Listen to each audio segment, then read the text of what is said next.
नमस्कार दोस्तों, एक छोटी सी कहानी में आप सभी का स्वागत है। एक अस्पताल में एक डॉक्टर को अचानक से एक एक्सीडेंट केस के लिए बुलाया जाता है। डॉक्टर तेजी से अस्पताल पहुंचते हैं, लेकिन डॉक्टर के पहुंचते ही जो मरीज के परिजन होते हैं वो भड़क जाते हैं और जो लड़के का एक्सीडेंट हुआ रहता है उस लड़के का पिता उस डॉक्टर से बोलता है कि आप इतनी देरी से क्यों आए? अगर मेरे लड़के को कुछ भी होता है तो उसके जिम्मेदार आप होंगे।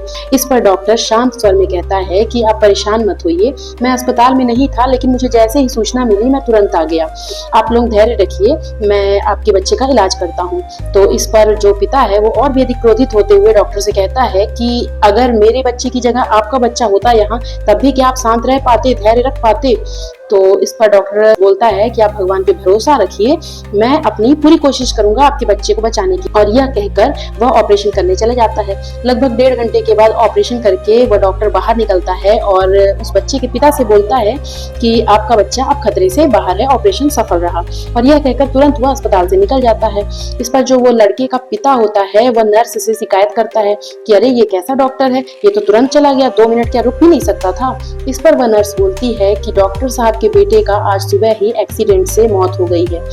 वह अपने बेटे का अंतिम संस्कार ही कर रहे थे, लेकिन फोन जाते ही तुरंत उन्हें यहाँ आना पड़ा।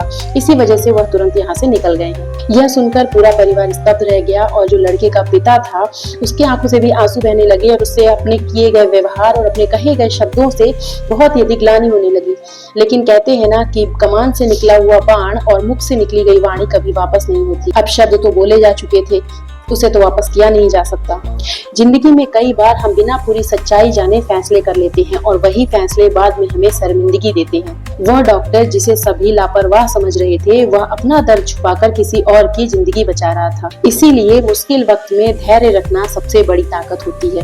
कभी भी किसी के बारे में जल्दी निर्णय मत लीजिए, क्योंकि हो सकता है कि हम सिक्के का केवल एक ही पहलू देख पा रहे हैं, दूसरे पहलू से अनजान। और ऐसा न हो कि भविष्य में हमें जब सच्चाई पता चले तो हम अपने द्वारा कहे गए शब्द या अपने द्वारा किए गए व्यवहार से हम स्वयं शर्मिंदा हों। तो ऐसा ना हो, इसलिए अपने व्यवहार पर और अपने वाणी पर नियंत्रण रखें। धन्यवाद।